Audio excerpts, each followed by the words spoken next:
I normally only use one microphone when recording acoustic guitar, but sometimes I'll use multiple microphones. In fact, I did a video about using 3 microphones on a guitar called Recording Acoustic Guitar with 3 Microphones. Now today, we're going to use 2 microphones, and we're going to be pairing up a Neumann large diaphragm condenser TLM-103 along with a Josephson C42 small diaphragm condenser microphone.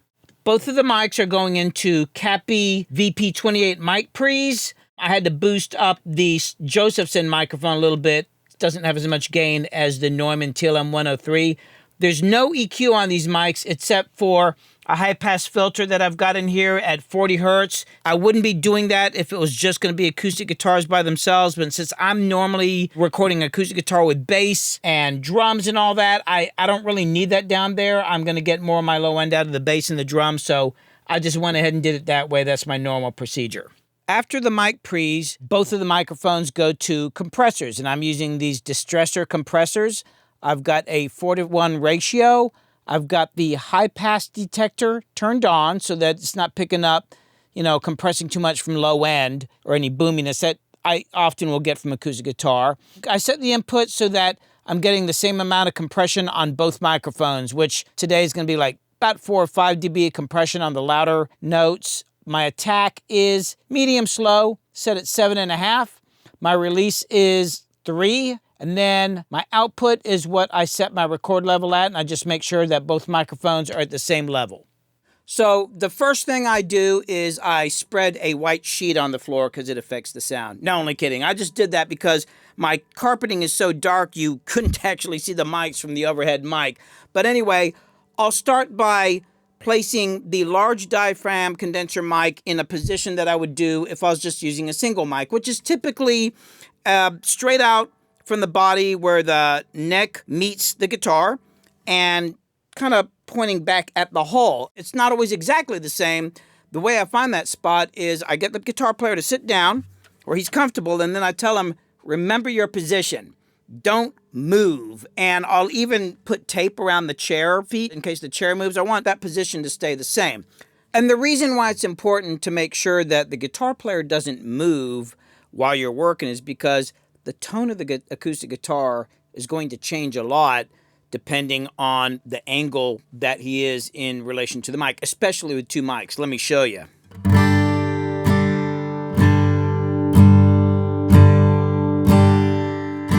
Or if he's angled a little bit like this, or he's sitting like this, and then he's like this, or he's... And it might not seem like a big difference now, but in the mix, it'll be huge if you're punching in where suddenly you get to another section and the tone's different. Also, you'll notice that when I'm pointing more at the mic and the mic's right in front of the hole, you might think it sounds better because it's thicker and fuller, but that's just a lot of boom that you're going to have to suck out in a mix. You don't want that extra boom in there.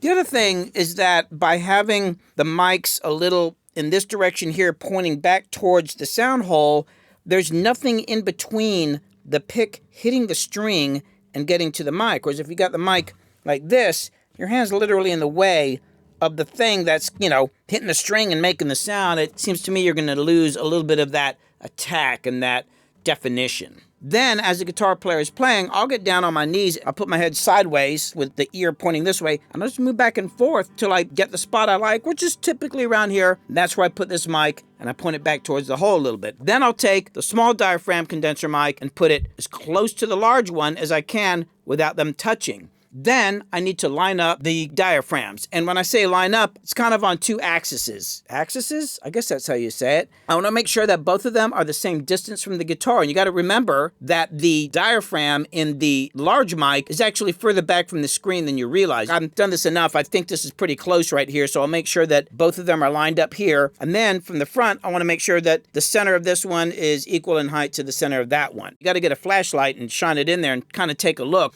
Then I'll have the guitar player play and make sure that I got good levels, that they're the same.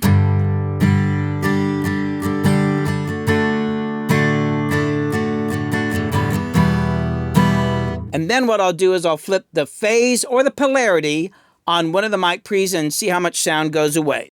All right, I know some of you are going to get upset about me not using the right term, polarity or phase in the right place, but basically what we're talking about here is electronically changing the direction of the waveform with this button on the mic pre, which is sometimes called phase and sometimes it's called polarity, which is one of the reasons why I misuse the term.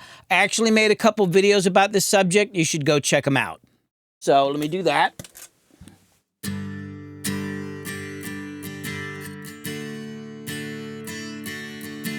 Almost gone.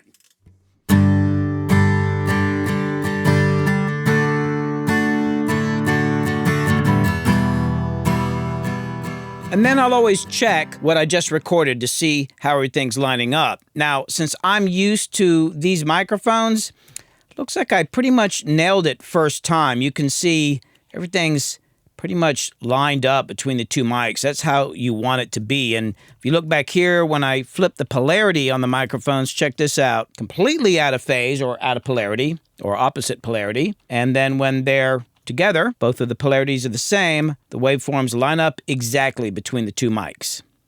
If it turns out that the waveforms are a little off, say one of them is slightly ahead of the other one, you just slightly move one back or forward a little bit. Usually I'll take the small diaphragm condenser and I won't move the stand. I'll just slide it in the holder here just a little bit. So let's say the waveform of this mic, the smaller one, is a little ahead of the other one, then I just move it back just a teeny bit. Or if it's late, I'll move it forward. I'm mostly using my ears, but if I can look at it in the DAW and say, hey, the waveform's a little off, I'll move it. I'll measure it in there. They're not going to be exactly the same, the way the waveforms look, but it helps get it a lot closer. So here's the two microphones in Pro Tools. Here they are together. Here's the TLM 103, which is the large diaphragm condenser microphone. You can hear it's got a kind of a thicker tone. Here is the Josephson. It's a small diaphragm condenser. You can see it's a little brighter. It's got more attack. It would normally be brighter, except that I didn't change the strings before the video. I forgot. They're about 3 days old, and I'd been doing some recording, so it's a little duller, but this would normally be lighter. Oh, and another thing, listening back to this now, I realize what I would have normally done is actually use two different mic pre's on each mic. I would have kept the Josephson small diaphragm condenser on the cappies because they have really good attack. But the larger diaphragm mic, I would have probably run into like my Neve 1073 clone or my Focusrite ISA 10, which has a warmer, kind of thick, mushier sound. Bottom line is, you don't need to use two of the same mic pre's. In fact, it's probably better to use different mic pre's. You're going to get more mileage out of this technique. So what I'll do is, depending on the song I'm working on, I might kind of mix them together a little bit. Maybe I just want a thicker tone. I just want to get a little bit of that small diaphragm condenser in there. Brighten it up. Or maybe he's doing some finger picking and I want to get that attack, but I want some of the warmth in there of the bigger mic.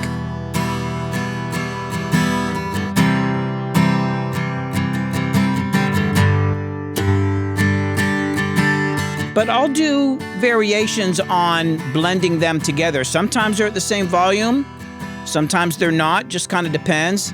Now, some people will ask if you can pan these and do it in stereo, and you can. I'll show you. I don't think it sounds that great because the sounds are very different. Check it out. I'm gonna hard pan them.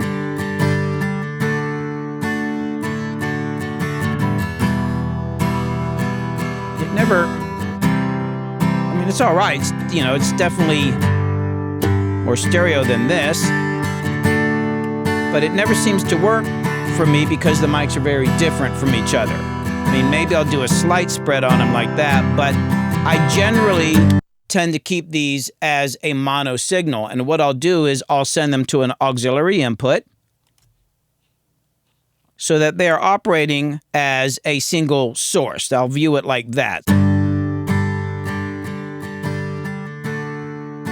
And then I can control it together. I'll pan them together, and once you're in there, I typically actually don't do any EQ on the individual mics. Once in a while I might, but mostly I just put them in there like that, and then I'll do my EQ and compression. And here, like maybe I'll go and, you know, especially since these are a little dull, I might give them a little more high end. You know, I like using mid-range a lot.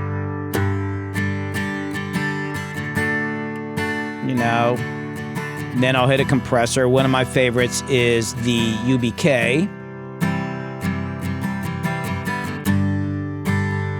I've got a couple presets in here that really make the stuff pop. Whoa, hitting that kind of hard.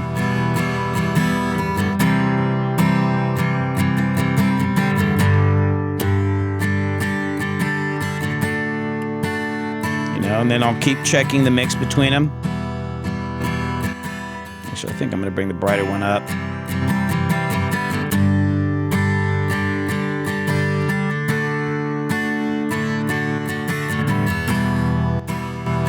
Well, it's a hell of a lot of compression, but sometimes I like that. But the bottom line is, it gives you a lot of options, and it doesn't tie you down to kind of one sound, and mixing them together can really give your acoustic guitar just a really big sound. Now, there's another double miking technique that I learned personally from a musical legend. I made a video about that too. It's up on my Patreon site. If you want to see it, come join my Patreon, where I've got other videos, PDFs, sound and sample libraries, behind-the-scenes videos, and other things. And by joining, this will help make it possible for me to continue making videos for all of you. Well, thanks for watching. Have a good day, and remember, be unique.